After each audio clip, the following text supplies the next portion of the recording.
अगर आप एक वीएमसी ऑपरेटर हैं तो मैं आपको बता दूं कि बोरिंग के बारे में तो आपने बिल्कुल सुना होगा, लेकिन 100 में से 90 लड़कों को इन 4 तरह के बोरिंग ऑपरेशंस के बारे में बिल्कुल भी नहीं पता। उन्हें नहीं पता कि बोरिंग से इन 4 तरह के ऑपरेशंस को परफॉर्म किया जाता है। तो क्या आप भी उनमें से एक हैं, ये हम अभी पता कर लेंगे इस वीडियो के एंड तक। Hi, my name is Vikas Rana Kaushal and I am an application engineer and CNC teacher. तो चलिए जानते हैं उन 4 बोरिंग ऑपरेशंस के बारे में जो वीएमसी मशीन पे परफॉर्म किए जाते हैं।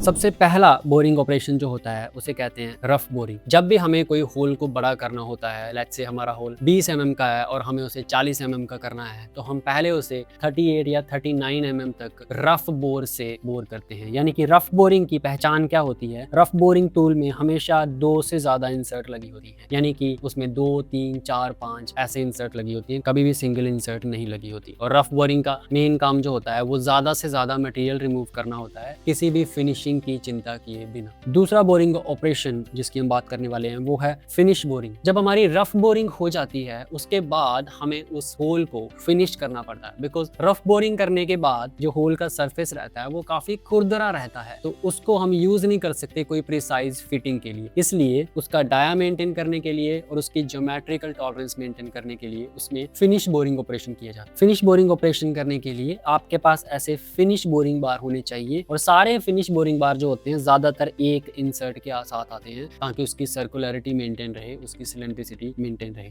So this is called finish boring operation. उसके बाद तीसरा बोरिंग ऑपरेशन जो है वो है बैक बोरिंग ऑपरेशन। तो बैक बोरिंग के नाम से ही पता चलता है जिस बोरिंग बार से हम बैक साइड से बोर कर सके, that is called back boring tool, and उस प्रोसेस को कहते हैं back boring operation. For example, अगर आपके पास एक कंपोनेंट है जिसके यहाँ पे एक होल होना है और इस साइड एक काउंटर बोर है, आपकी जो स्पिंडल है वो इस साइड से लगी हुई है, तो अब आप ये वाला बोर कैसे करेंगे? या तो आपको पूरा कंपोनेंट पलटी करके उस साइड से करना पड़ेगा जिसमें टाइम बहुत ज्यादा लगता है और कंपोनेंट की कॉस्ट बढ़ जाती है। उस केस में बैक बोरिंग टूल यूज किया जाता है। तो जैसे आप यहाँ पे देख रहे हो, ऐसे ही ये टूल यहाँ पे घुसेगा और इसको मशीन करने के बाद बाहर निकल जाएगा। That is called back boring tool. तो बैक बोरिंग टूल से सेटअप टाइम सेव होता है। एरोस्पेस जैसी कंपनीज में या फिर हाइड्रोलिक मैनिफोल्ड बनाने वाली कंपनीज में बैक बोरिंग ऑपरेशन काफी ज्यादा यूज होता है, क्योंकि सारे ऑपरेशन एक साइड से होते हैं, बस 2-4 स्पोर्ट फेस मारने होते हैं ऑपोजिट साइड, तो वहां पे बैक बोरिंग ऑपरेशन यूज कर लिया जाता है। चौथा जो बोरिंग ऑपरेशन है इसके बारे में आपको पता होना चाहिए, which is called step boring. तो स्टेप बोरिंग का टूल देख के ही आप समझ गए होंगे, अगर एक ही होल में अलग अलग तरह के डायामीटर्स बनाने हैं तो वहां पे स्टेप बोरिंग ऑपरेशन यूज किया जाता है, स्टेप बोरिंग प्रोसेस यूज किया जाता है। फॉर एग्जाम्पल, आपके पास यहाँ पे एक होल है जहाँ पे मल्टीपल स्टेप बने हुए हैं। अब एक चीज तो है कि पहले आप ये होल मशीन कीजिए, फिर ये कीजिए, फिर ये कीजिए, या फिर आप एक स्टेप बोरिंग बार लीजिए जिसपे ऐसी ही शेप बनी हो, उस बोरिंग बार को सीधा अंदर प्लंज कर दीजिए, तो वो अपनी प्रोफाइल के हिसाब से हर एक स्टेप को मशीन करता चला जाता है। तो this is called step boring. Step boring ज्यादातर वहां यूज होती है जहां पे बैरिंग फिटिंग, स्टेप बोरिंग ज्यादातर वहां यूज होती है जहां पे बैरिंग्स वगैरह फिट होने हो, ताकि सारे के सारे बोर कंसेंट्रिक रहे आपस में, और इससे आपका टाइम भी बहुत सेव होता है क्योंकि आपका एक ही टूल सारे के सारे डाई मशीन कर देता है। तो ये वो 4 बोरिंग ऑपरेशंस थे जो बहुत ज्यादा यूज होते हैं कंपनीज में, और आप कमेंट में जरूर बताना कि इनमें से कितने आपको पहले ही पता थे। मेरे ख्याल से 2 तो आपको 101% पहले ही पता होंगे, तीसरे और चौथे में मुझे थोड़ा डाउट है, तो वो कमेंट में आप जरूर बताना। बाकी आप अगर मुझसे ऐसे ही वीएमसी की टूलिंग, प्रोग्रामिंग, क्लैंपिंग, ये सारी चीजें ऑनलाइन सीखना चाहते हैं घर बैठे बैठे, तो आप मेरी वेबसाइट macaveda.com विजिट कर सकते हैं, वहां पे मेरे कोर्स चेकआउट कर सकते हैं। मैकवेदा पे कोर्स कैसे लेने हैं बहुत आसान है, मैं आपको ये छोटी सी वीडियो में बता देता हूँ। आप अपने फोन में किसी भी ब्राउजर पे जाइए,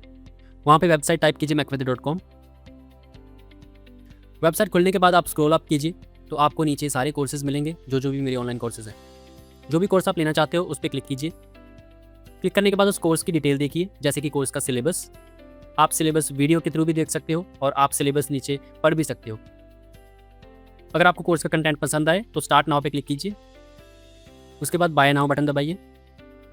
जैसे आप प्रोसीड दबाएंगे, आपको अपना नाम, ईमेल आईडी, फ़ोन नंबर भरना है। अपनी डिटेल भरने के बाद आप बाय नाउ पे क्लिक कीजिए। उसके बाद आपके सामने पेमेंट पेज ओपन हो जाएगा। वहाँ पे आप यूपीआई से या किसी भी ऑनलाइन मेथड से पेमेंट कर सकते हैं।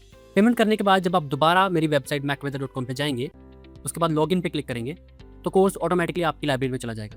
अब आप कोर्स पे क्लिक करके तो गहराई ऑनलाइन से क्लासेस देखनी एक एक शुरू कोर्स का मतलब आखिर है क्या। तो सीएनसी सीखना आज की डेट में इतना आसान हो चुका है। अगर आपको कोर्स खरीदने से पहले या कोर्स खरीदने के बाद किसी भी तरह की परेशानी आ रही है तो आप मुझसे इस व्हाट्सएप नंबर पे या इस ईमेल पे बात कर सकते हैं। तो अगर कोर्स पसंद आए तो बिल्कुल लीजिए, तो अगर कोर्स पसंद आए तो ज्वाइन जरूर कीजिए। बाकी मैं मिलता हूँ आपसे किसी अगली वीडियो में, तब तक के लिए take care and wish you all the best.